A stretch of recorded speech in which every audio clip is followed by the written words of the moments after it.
আসসালামু আলাইকুম, কেমন আছেন সবাই? আশা করি সবাই ভালো আছেন। আলহামদুলিল্লাহ, ঈদুল আজহা পার হয়ে গেল, অর্থাৎ কোরবানির ঈদ পার হয়ে গেল। সবারই প্রিয় জিনিসটা কোরবানি হয়ে গেছে আর কি। তো আমার ওই পাশে যেটা ছিল ওটাও বিক্রি করে দিছি, মানে ওটাও চলে গেছে আর কি। তো এখন ওই পাশটা ফাঁকা আছে আর কি। তো আগামীতে আবার ওটাও পরিপূর্ণ হবে আর কি, মানে ওর যে জায়গাটা ওটাও পরিপূর্ণ হবে।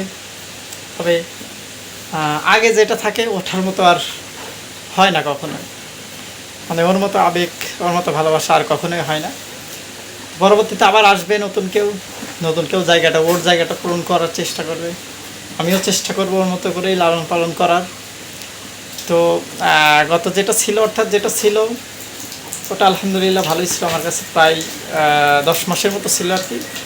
ওটা আমার কেনা ছিল হচ্ছে মোটামুটি 59,000 টাকা দিয়ে, আদার্স খরচ অর্থাৎ বাজারে হাসিল টাসিল দিয়ে গাড়ি ভাড়া দিয়ে মোটামুটি 60,000 টাকার মতো পড়ছে আর কি।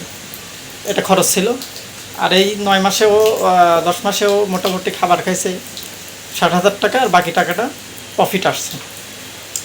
তো এসব গড় হিসাব করে দেখা যাচ্ছে মোটামুটি 5,000 টাকার আশপাশে হয়তো প্রত্যেক মাসে আসছে একটা থেকে, ওটা থেকে আমার। তো আলহামদুলিল্লাহ, এতে আমি খুশি। তবে যারা নিছেন তারাও খুশি, কারণ তাদের যে টার্গেট ছিল তার থেকে বেশি হয়েছে আলহামদুলিল্লাহ। এতে আমি আরও বেশি খুশি যে যারা কিনছেন তাদের মানে যে টার্গেটটা করে কিনছেন ওর থেকে বেশি হয়েছে। আমি বলবো না কতটুকু হয়েছে, তো যেটা টার্গেট ছিল তার থেকে বেশি হয়েছে আর কি। তো আমি একটা কথা বলি, সেটা হচ্ছে আসলে গরু নির্বাচন করা এটা একটা বড় ব্যাপার, বড় চ্যালেঞ্জিং, যে আপনি কি গরু কখনকার জন্য নির্বাচন করবেন, আর ওটাকে কিভাবে লালন পালন করলে আপনার হচ্ছে প্রফিট বেশি আসবে আর কি।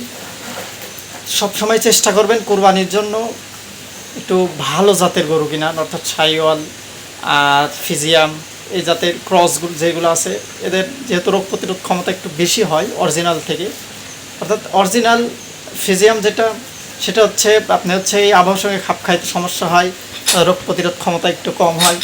আর আপনার হচ্ছে যে ক্রস হয়, যেহেতু দেখেন আমি হচ্ছে ক্রস গরুগুলো বেশি নির্বাচন করি, এদের হচ্ছে মানে রোগ প্রতিরোধ ক্ষমতা একটু বেশি হয়, যার জন্য কী হয়, দেখা যায় ওষুধের খরচ অত ডাক্তার খরচটা আপনার কমে যায়। এজন্য একটা প্রফিট, ভালো একটা প্রফিট হতে পারে আপনার। তো আরেকটা বিষয় আছে, যেটা হচ্ছে দেশি গরু যেগুলোকে বলেন, এগুলো আপনি নির্বাচন করতে পারেন। তবে চেষ্টা করবেন, এটা হচ্ছে জাত নির্বাচন করার সময় অবশ্যই চেষ্টা করবেন আপনার হচ্ছে প্রজেক্টটা কত দিনের, এটার উপর ভিত্তি করে আপনি হচ্ছে নির্বাচন করবেন।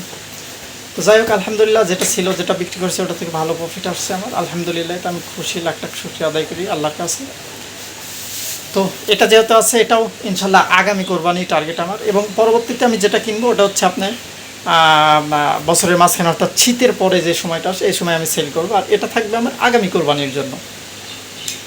তো একে আমি দেখি কতটুকু একটু করতে পারি আর কি। তো যাই হোক, সবাই ভালো থাকবেন, সুস্থ থাকবেন। আর যেহেতু ঈদ চলেই গেছে, এখন আগামীতে গরু বাজার কেমন হয় না হয় দেখে শুনে একটু কেনার চেষ্টা করবেন সবাই। তো ভালো থাকবেন, সুস্থ থাকবেন। আসসালামু আলাইকুম।